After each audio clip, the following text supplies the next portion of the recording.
So social control has negative connotations. It leads one to think of coercion, disempowerment, limitation on personal freedom. But this is a very narrow view.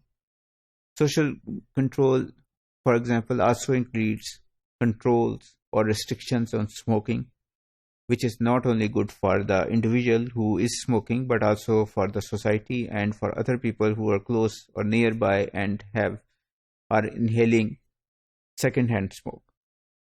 So, social control is actually a collective regulation of individual or group behavior.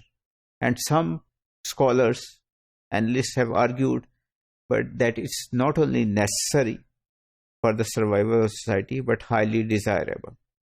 And a society cannot function without social control. And if, people don't like the word control, they can use regulation or governance, which means the same thing.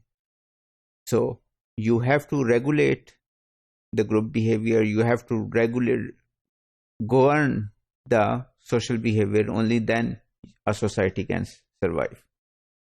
And there are many things which come under social control or regulation, but are very desirable and liked by most people. For example, criminal laws, who can think that there should not be any criminal laws? Traffic laws, who can think there should not be any traffic laws? Everybody can drive as he or she likes.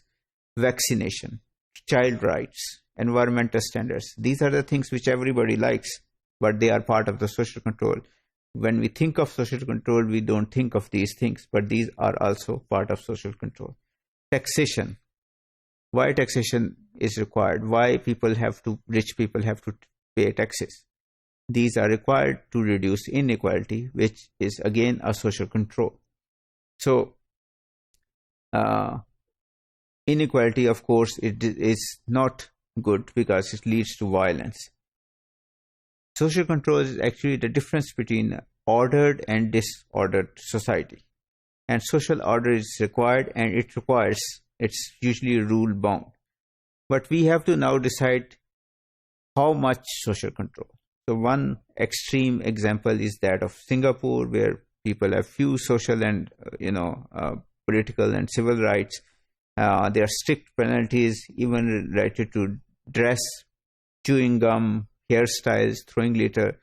People are fined heavily because if they infringe these laws or rules. But then, of course, Singapore is one of the most developed and one of the most richest societies, and people have lots of. It's a social welfare state. People have lots of opportunities. There is less crime. There is less violence. So, the question is that should we have societies like Singapore, or should we have societies like US? Like the US, we both are advanced societies, but in the US, you are free to do many things. For example, own guns. In Singapore, you are not allowed to do that. There are many more deaths in the US as compared to Singapore because of guns. But in which society you want to live?